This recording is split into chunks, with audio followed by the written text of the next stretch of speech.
to dissect girls. Did you know I'm utterly insane? Why don't you make like a tree and get out of here? The blackest dies. Kill me, God. Come on! Make this pencil. You're terminated, fucker. Live or die, man. Roads? When we're going, we don't need roads. There can be only one. Kill you all. Goonies never say die. You call me Joker. As you can see, I'm not happy. Are you not entertained? This is friend. Happy trails, Hans.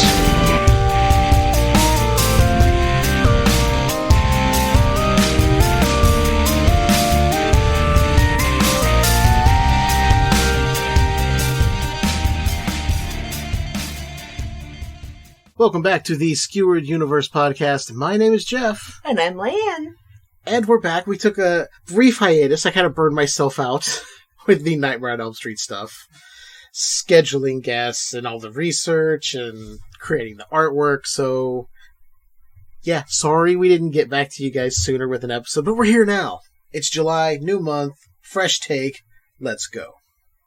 Let's do it. So before we even talk about what we're doing tonight, and if you've paid attention to our social media, you'll know what we're covering. Leiann, is there anything you want to talk about before we get into anything? No, not really. Okay. I know. I'm so exciting. Well, I'm going to talk about something. It's, the elephant in the room. I got a copy of AEW Fight Forever. And it's fucking fun. It's really fun. I know there's mini rant, tons of people out there who are just shitting on the game. It looks like crap. It's not this. Blah, blah, blah. Then it wasn't meant for you. I literally had I won't say an argument, I'll say more I had somebody trying to start an argument with me about how critics are rating it poorly, so that means the game sucks. And yeah, I posted about it, and if you read our social media, well, my personal social media, my personal Facebook, I talked about it. But either way, I'm having a lot of fun with the game. It's a throwback. It's a lot of fun. If you like fun games, and you have joy in your life, and you don't like to be led around by critics like a dog on a leash to take a shit, you should get the game and have fun. Enjoy your life. Fuck critics. And I know that's hypocritical of me having a podcast where I talk about movies.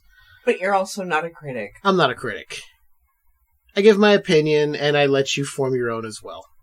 So, that being said, yeah, I'm having a lot of fun with AEW Fight Forever. It's the most fun wrestling game I've ever played in a long time. It took you a while to figure out the mini-games. The mini-games are a struggle. The Road to Elite mode, I had to figure out that you need to up your skills by using your skill points and opening up and unlocking certain things. So now that I'm playing it again with a different created wrestler, I'm having a lot more fun with it because I can do a lot more and I'm not sitting there going, why do I keep losing? It's just a fun arcade style game that's easy for anyone to pick up, which, that's exactly what they said it would be from the beginning. Anyway, it's a lot of fun. Pick it up if you like to have joy in your life. That's what I'm saying. There's really not a whole lot else we've been doing. We've kind of just been chilling, relaxing, waiting. I am getting some other stuff scheduled for this show, Skewered Universe. We've got friends getting ready to come on, and new guests that we've never had on before from other podcasts ready to come on, so we're working on getting that scheduled to peel back the curtain a little bit, so that's exciting. And over on Tales, if you guys haven't heard of that, Tales from the Podcast, we're getting ready to do Garth Marenghi's Dark Place, so that's going to be a lot of fun. Starting this coming Saturday, which I believe this is, at the time of recording, this is Wednesday the 5th, so that would mean Saturday would be the 8th, I believe. We're going to be starting with episode 1 of Garth Marenghi's Dark Place. You can find all the links on social media. You can join us in the Discord ahead of time to watch the show. But that's a separate podcast. We're here for Skewered Universe right now. So, would you like to know what we're doing tonight, Leiann? Well, from looking at the screen, tigers are not afraid. That's right, tigers are not afraid. I'll be nervous. Un príncipe que quería ser tigre. Los tigres no tienen miedo.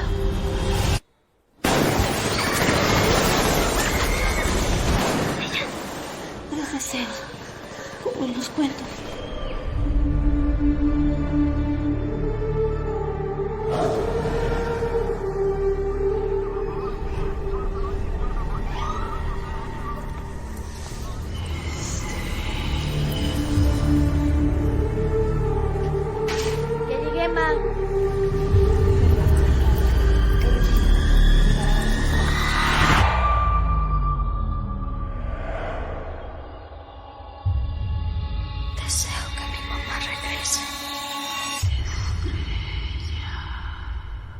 ¿Mamá?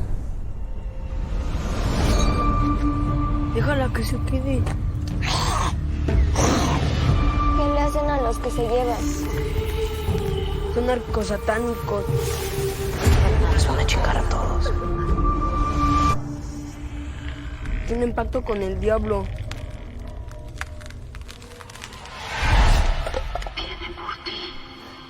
Los Huascas saben en dónde estamos.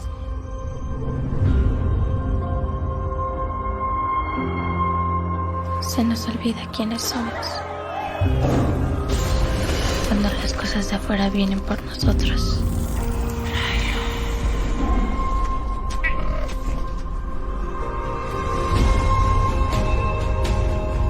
Somos príncipes. Somos guerreros. Y tigres. Los tigres nunca olvidan. Si no lo matas, nos van a matar a todos.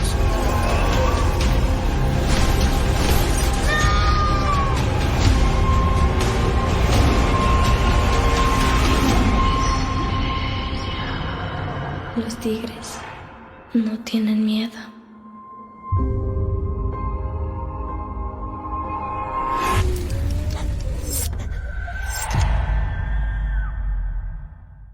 Now, I've seen this movie. I watched it a little while ago. I watched it with the Joe Bob Briggs commentary from the last drive-in on Shudder. And I really, really enjoy this movie. It is a beautifully dark fantasy that talks about the horrific nature of reality, basically. Nice. So That's kind of my jam. I knew you would like it. It was right up your alley. It's also got that Del Toro vibe of, you know, dark children's story. Children are the main focus in this, like a lot of his stories are. And it's... I don't want to say anything else. You can read the description if you want. I've not given you anything. I think it's going to be a good time. I'm excited. I hope you are. Because it says 2019 on here, but I believe that might be the English, the US release. I believe it was originally released in, I believe it's Mexico, in 2017. Oh, okay. So, Tigers Are Not Afraid, directed by Issa Lopez. It's... I'm giving away my hand, but I'm excited to see where you come off with this. So if you're ready, I mean, we can just dive right into this. We don't have a whole lot to catch up on. Yeah. I had my little rant, and... I'm down. All right, so Interstellar Interstitial style. What are interstellar interstitials? This is a rather different movie review format where Jeff and Leiann will pick a movie that neither of them have seen or at least one of them has not seen. Then, they will watch the movie in real time, breaking every 15 minutes to give their thoughts on the movie to that point. At the conclusion of the film, they will give their final thoughts, recommendations, ratings, and discuss any interesting information about the movie in general. Now back to your regularly scheduled podcast already in progress. And we'll talk to you guys in just a few. Let's all go to the lobby. Let's all go to the lobby. Let's all go to the lobby to get ourselves a treat. Delicious things to eat. The popcorn can't be beat. The sparkling drinks are just dandy. The chocolate bars and the candy. So let's all go to the lobby to get ourselves a treat. Let's all go to the lobby to get ourselves a treat. Okay, so we are the first 15 minutes into this movie. Real quick, basic premise of Tigers Are Not Afraid. We have Estrella and a gang of young boys led by Shine with a little guy named Moro who doesn't speak and just carries around a little tiger. Basic premise is these kids are in a setting in Mexico that is basically run by a cartel. Their lives are basically turned upside down because of the violence and the horror that ensues from all of this. And that's a bare bones premise to this movie, because there is a fairy tale aspect that I don't want to get into right now. What are you feeling so far, Leiann? Well, there's kind of a lot going on, so I'm still trying to put together who's who. Okay. It'll come more into focus once the story gets going, because right now it's just kind of like we've seen our main character Estrella in school. There was shootings happening outside of the school. Yeah, that was actually really, it's like sweet and sad, with how the teacher was like trying to get their minds off of it. Yeah. It starts out with her talking to the class about fairy tales. Then you hear these gunshots going off outside the school, and she tries to get them right back into it. Like, don't worry about what happened. Let's continue talking about fairy tales. While they're laying on the ground. Estrella is given 3 pieces of chalk by the teacher. She says, here, 3 wishes, like in the fairy tale. I think it was like a comforting act. Like, hey, remember you'll always have this. Classes get suspended. She goes home. Her mom's not there. We've met Shine, who stole a cell phone and a gun off a drunk guy in an alley. Yeah. He's the leader of the gang of kids. A little boy with a big gun. Yeah. And you can already tell right away that his life is shit from the get-go. So yeah, this isn't a happy-go-lucky story. Good. Yeah, it has its moments, but you'll see what. Yeah, you'll see what I refer to when I said there are moments that just kind of gut punch. Yeah. And I think it's earned in this film, but I don't want to give too much away. Mm-hmm. But as we progress on through our interstellar interstitials here, feel free to talk freely about what you've seen, spoilers, whatever. The movie's been out for a while, so I think if anyone is listening to this right now, stop listening, watch the movie, then come on back. So, that being said, you ready to get back into it? Yeah. Okay, let's continue on, and we'll see you guys right after this. Maybe get some popcorn, a soda, a hot dog, I don't know. Listen to the intermission, and they'll tell you what to get. It's intermission, it's intermission. It's intermission, it's intermission. Ice cream, candy, lemonade too. And there's a hot dog waiting for you. The popcorn's popping and it's ready to go. You know all the great food is stealing the show. Get up out your seat and get yourself a tasty treat down at the snack bar. Snack bar. Pardon me, boy. Yeah, baby. Will you take me to the snack bar? You know what I like. Everything's ready when the first meal's over. There's nothing like a pizza with a ice cold cola. Get up out your seat and get yourself a tasty treat down at the snack bar. Snack bar. It's intermission, it's intermission. It's intermission, it's intermission. It's intermission, it's intermission. It's intermission, it's intermission. Get up out your seat and get yourself a tasty treat down at the snack bar.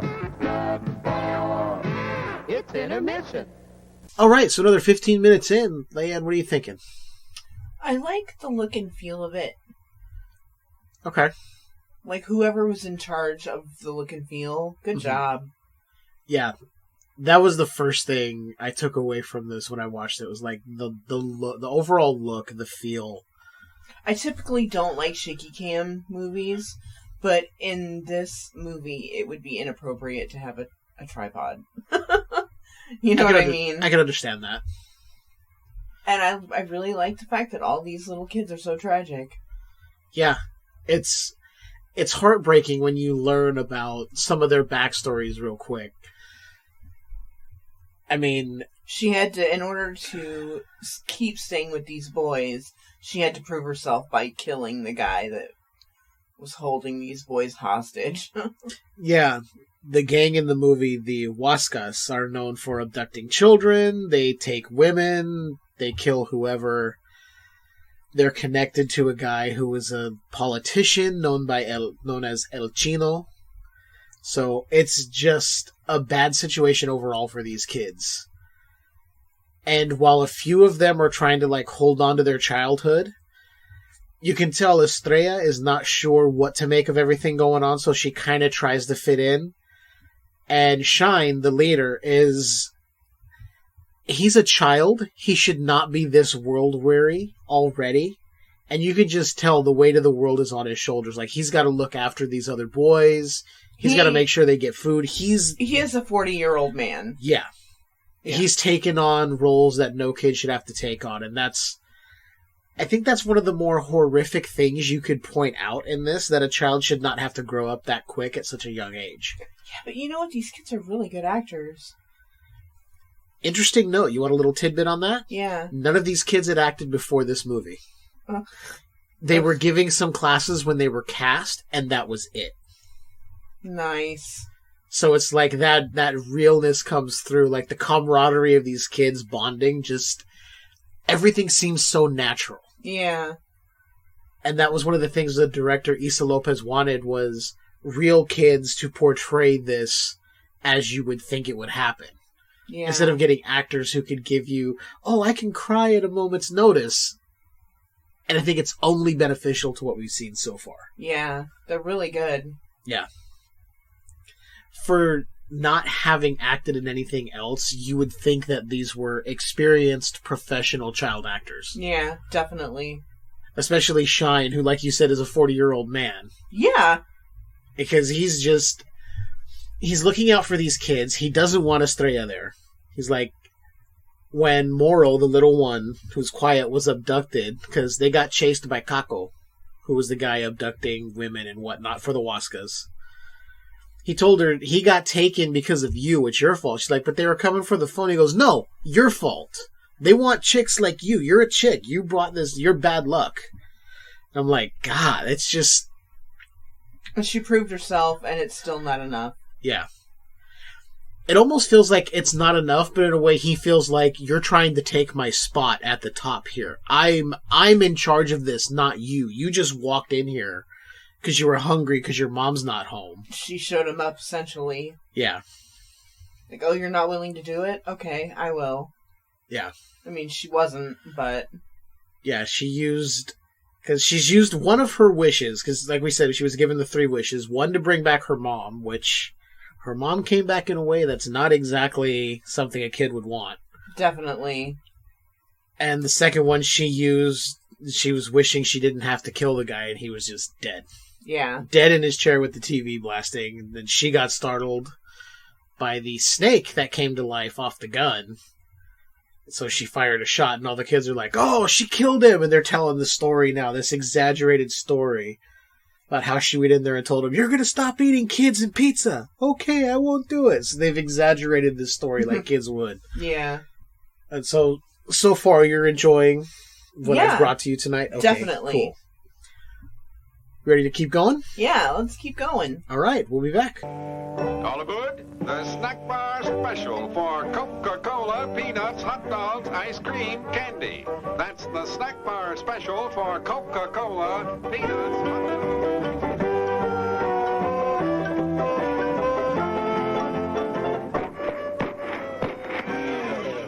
We're just moving right along through this movie. Yeah, it's really depressing. I like it. This is my shit.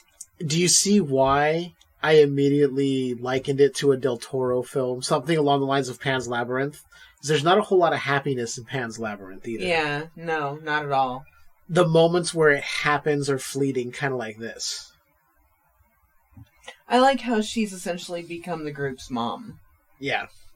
She's taking care of Moro after he fell, fixing up his little plush tiger. So I gotta say, that little guy, he's adorable. Yeah, they've done a really good job. Sorry, I didn't mean to talk over you there. You're fine. They've done a good job of, like, making you feel for these kids.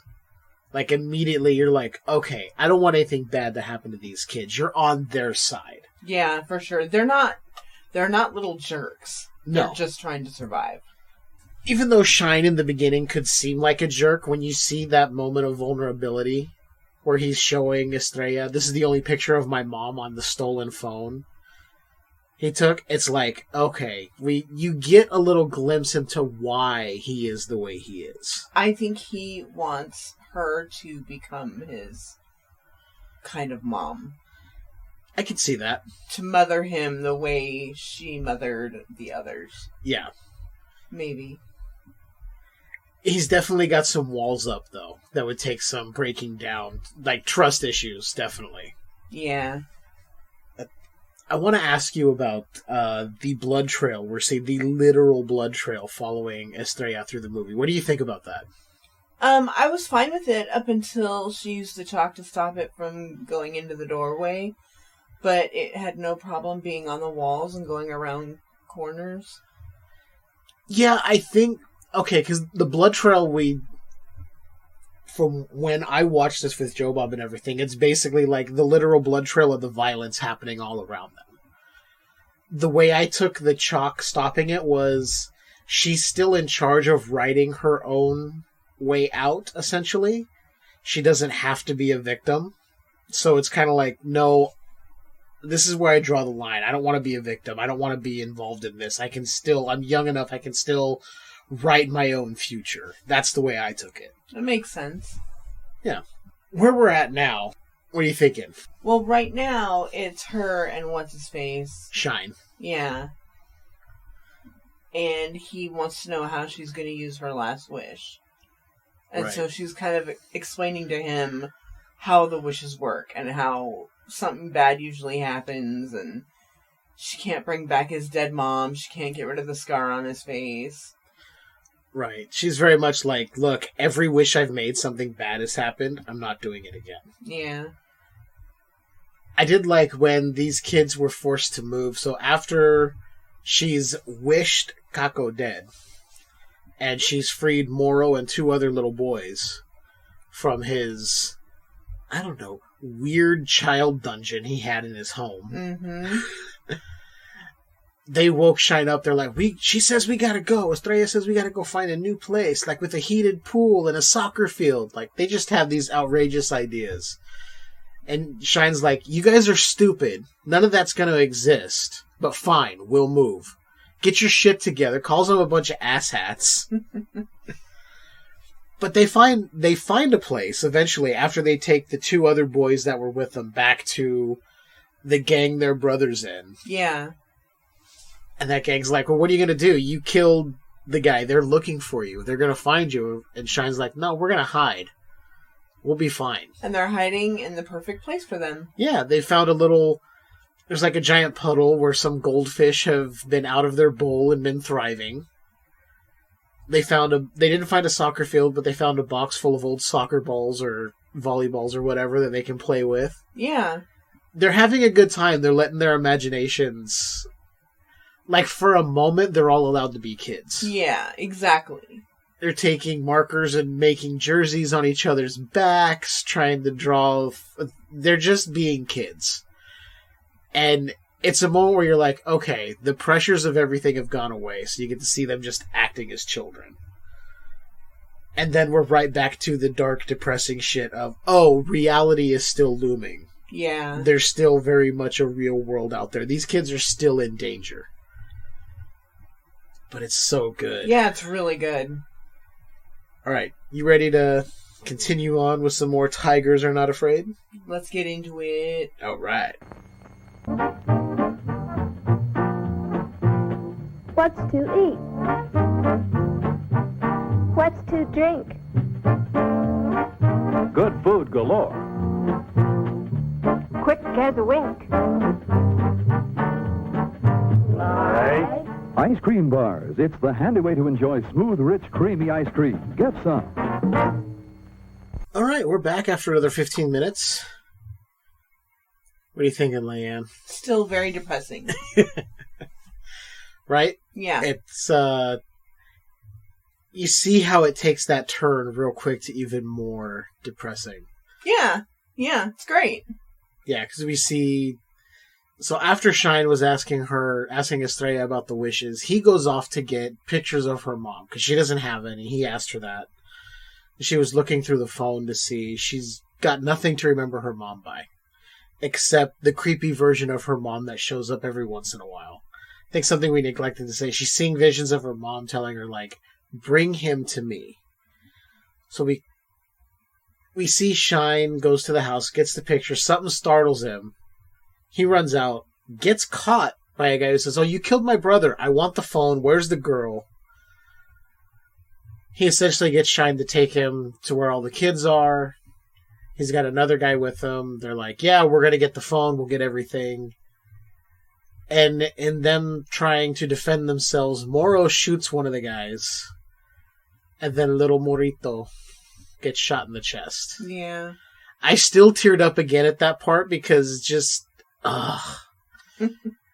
It's so heartbreaking. It's like he's only trying to survive, and you, a grown man, shot this little, like, 6-year-old kid. Precious little boy. Yeah. Doesn't speak, wouldn't hurt anyone, is only trying to protect his family, essentially. Yeah. And you just shot him. Ugh. And so, yeah, that just rips your heart out. Mm-hmm. Seeing the way it affects these kids, it rips your heart out. Yeah. Because they're the only family each other has now. And they find out that she, in fact, did not kill what's-his-face. Kako. Yeah. Yeah, they called Chino. She told Shine to call him, and he goes, "Oh, yeah, well, you didn't kill him, even though you're saying you are. I killed him, because he didn't bring me my phone. Or he didn't bring me the phone." Mm.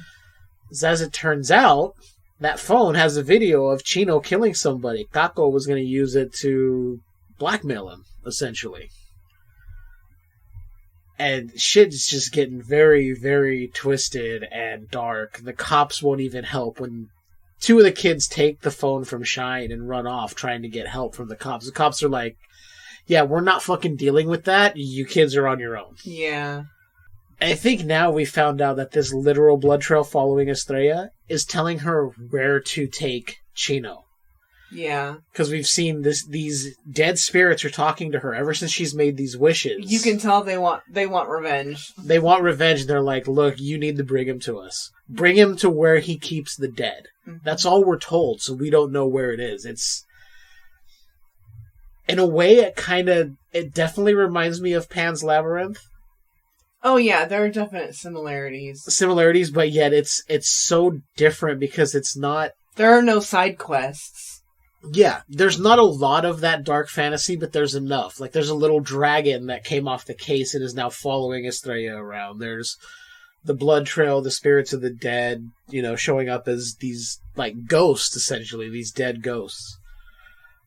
We've seen... Yeah, I know, dead ghosts. It's redundant. I don't know how to describe it. They're these spirits that she's seeing. Yeah. Little Moro's spirit has come back with...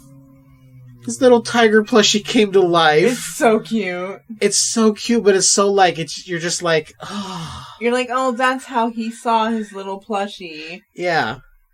And you can hear it making noises like... Like purring, almost. Like purring and like growling, like, "Pick me up, pick me up." Yeah. It reminded me of when Estrella first met the boys and they said, "Hey, tigers eat kids and they especially like females." And they go, "Show her, Moro," and he grabs the tiger and he's going, "Arr, arr, arr, arr." It kind of reminded me of that sound. Yeah. Just like, this precious little boy gets murdered. Yeah. And good stuff. Now we're seeing they're getting ready to go meet with Chino to give him the phone. So we don't know. Well, I know what's going to happen, but you don't know. Right. So I'm assuming I don't want to say excited, but you're eager to see where this story is going to go from here. Oh, yeah. Yeah, I'm excited. All right. So should we just go ahead and cut the chit-chat? Get back to the riff-raff? I don't know what I'm saying. Just get back to the movie? Yeah. All right. We'll be back. And now, meet the star of our show. Symbol of a treat that quality made famous. America's most famous ice cream treat. Eskimo pie. Creamy, delicious ice cream made even more exciting with smooth, rich chocolate coating. And wearing the label of quality, known the world over. Eskimo pie, the treat you know is tops because it carries its pledge of quality right on the back of the bag. Be sure you save the bags for valuable premiums. Get famous Eskimo pie at our refreshment stand now. It's America's anytime taste treat. Finest ice cream, finest chocolate. It's delicious. All right. We just finished Tigers Are Not Afraid. We did. So, do we want to talk about that last little bit that we saw before we get into how you felt overall about the film? Sure. As we said in our last interstitial, Estrella and Shine were getting ready to go take the phone to see Chino. Yeah. Well, Pop and Tuxi were also going with them, but before that, they came back and saw Estrella had essentially left Moro's body. Because they were like, hey, we're going off. You stay here with him. This is your fault that he's dead. You watch over him. Yeah. Well, she got sidetracked with all the spirits following her saying, hey, bring Chino to us. We'll handle it. Well, they come back and see that she's not there. So they decided, okay, we gotta bury Moro. We gotta, give him his final respects. Which she comes back and finds them. It looked like it was like a little mini fridge or something. I don't know. It was weird. Something that they had like bungee corded shut and essentially gave Moro like a little burial at sea. Yeah. Is really kind of sad that they're like, we gotta take care of this first. They're like, first we pay our respects to Moro, and they're calling her a liar, and this is when Shine has realized that the video on the phone that they've seen of Chino killing a woman is Estrella's mom, and he's trying to tell her, but he doesn't have the heart to really tell her. He's like, I'll tell you later, we just gotta go. Yeah. So, we move forward, they get to where they're meeting Chino, and it gets really scary real quick. Yeah. They slide the phone over after they've taken a bus to get to this spa. Chino shoots his 2 gang members there. He goes, hey, we had a deal, right? I get rid of them, you give me the phone, we're done. Get out of here, I don't want to see you. Only Shine switched the phones. He didn't give him the real phone. So the Caco's phone is still in Shine's possession. He shows Estrella the video because she's like, this is where they killed my mom, isn't it? So she knows her mom's dead. Yeah. She's just wanting to find her mom to like have that closure. And Shine's like, look, there's no wishes, we gotta get out of here. He's gonna know we switched phones real quick and we're dead. She tries to make a wish. She wished that his scar on his face would go away from when they burned his house. Pop. He gets shot. The scar did go away. Yeah. But in a terrible way. He's killed. The blood trail shows up. He's another victim of all this violence. So Estrella is now running for her life from this guy. And we see the blood trail is showing her where to go, along with Morito's little tiger plushie. Super adorable. His little grunts and like purrs of like, hey, come this way. You gotta open this. She ends up in like this little crawl space area to get away, which leads her down into the place where he kept people. All the dead bodies. So she basically lays a trap for him. Yeah. Because he's calling this phone the entire time. Because he knows they have it. And ultimately, these spirits take their revenge. Yes. They trap him, you hear him scream. The last bit is Shine's spirit shows up to torch the place at the end. Yeah, I liked that. Yeah. I liked the tiger at the end. There's like a real tiger there that she sees, and we know it's part of the fantasy. Yeah. A part of me wonders if that was like Moro's little tiger. Like, hey, I can be a real tiger now. Oh, I took don't it know. as what's his face being the tiger. Oh, Shine finally Mhm. being the tiger because he was like, "I'm not a tiger." Tigers Actually, are not, yeah, tigers are not afraid. Yeah, and he wasn't afraid. And he's dead now, and maybe now he's a tiger. Now he's finally at peace, I guess. God, I didn't think about... I think you're right. Forget what I said, Leiann, you're right. So, ultimately, not a happy ending for I didn't everyone. understand the ending, really. The ending's basically like, okay, well, she's gotten away from all that violence, but at what cost? I feel. That's the way I took it. Okay, but she walks off into a green pasture. I think it's still part of the fantasy, like at the end of Pan's Labyrinth, where that okay. character is essentially dying and Yeah, but she's not dead. Yeah. This girl's still alive. She survived, but I think this is still part of like that fantasy world of, okay, well now I'm moving from this dark, depressing violence into something that's more happy at the end. So it's kind of a happy ending, but kind of a like, well, at what cost does she get to be happy? Yeah. Her little makeshift family is gone. The two boys ran off. Pop and Tuxie, they took off. Yeah, but she helped take down, like, gangs and shit. Yeah. I think everyone knows how I feel about this. How do you feel after watching this now? No, I liked it. It's perfectly sad, perfectly depressing. Child death in it. I'm always okay with that for depression reasons, not because I think killing children is okay. Oh my god. Right. You know what I mean? Yeah, Yeah. no, I liked it. It was good story, good Yay. acting. Yeah. I was really high on this when I saw it, so I was excited to bring it to you. So I'm glad you liked it. Yeah, very much. I figured you would because it had that same... I know I keep saying it, that Del Toro vibe to it. And that is not simply because this is a Mexican director. Issa Lopez is very much her own director. There are her own touches to this. What I'm saying is, like, it's hard to do something that has an element of dark fantasy and the horrific reality surrounding children in these very violent scenarios and not think of Del Toro, especially like a Pan's Labyrinth and things like that. Well, it's even in the description on the screen. Yeah, very much. And I think Del Toro actually listed this as one of his like favorite films of 2017 when it came out. That makes sense. So that's very high praise. I definitely want to see more from this director. It would definitely be worth it to dive into what else she's done. Absolutely. This movie is not just a good story. It's a beautifully shot movie. Yeah, definitely. I can't say anymore. I love this movie. Yeah, I can see why. It had everything that I wanted for a film like this. And some people might say, well, it's not necessarily horror. It's like, well, there's the horror of reality. Yeah, there's ghosts, there's dead bodies, there's murder, like children without parents. Like, how is that not horror? Yeah. I definitely feel this is in the vein of horror. There's enough there. It's just really, really good. So would you recommend people check this out? Absolutely. And if you want to check it out, go to Shudder. I don't know why I'm making movements with my hands like people can see me. I guess it's the time I've done doing live video podcasts on Saturdays that is getting to me. But anyway, yeah, check it out. It's on Shudder. It's definitely worth a watch.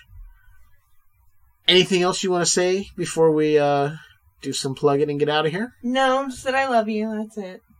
She loves you guys. Yeah. She loves you a lot. I can take her or leave you guys. No, I'm kidding. I'm kidding. So you know where to find us. You can find us on all the socials. Facebook, Instagram. We are no longer on Twitter. I am done with Twitter. I have left that cesspool. We're no longer there. So if you look for us, we're gone from there. But like I said, Facebook, Instagram. Go over to skeweredhead.com. You can find all of our socials there. There's a link tree. It'll give you everything you need to know. You can check us out in the Podbean app, Apple Podcasts, Google Music, Play, whatever it is. I don't know. Google's got their own thing going on. You can head over to patreon.com/Skewered Universe Podcast to support the show. If you want to start your own, there's a Podbean affiliate link in the description. We get something if you sign up for a paid unlimited plan to get your own podcast started, and you get a month of free hosting on that unlimited plan. Free month of hosting. That's insane. So that being said, I think we're going to get out of here. This was kind of a quick episode, but I wanted to get something out. I definitely wanted to bring Tigers Are Not Afraid to the table for Leiann. Yeah, I appreciate it. Good. I'm glad you enjoyed it. Yeah. Remember, you can catch me this coming Saturday on Tales from the Podcast. We're going to be starting our 6-episode series on Garth Marenghi's Dark Place. It's a really good show. It's really funny. I suggest you guys check it out, but you can check us out with, keep your eye on the socials for Tales from the Podcast. We're going to be doing some watch-alongs of the show before we do the episodes live every Saturday. But until then, I think you guys should just keep enjoying that universe that is just a bit skewered.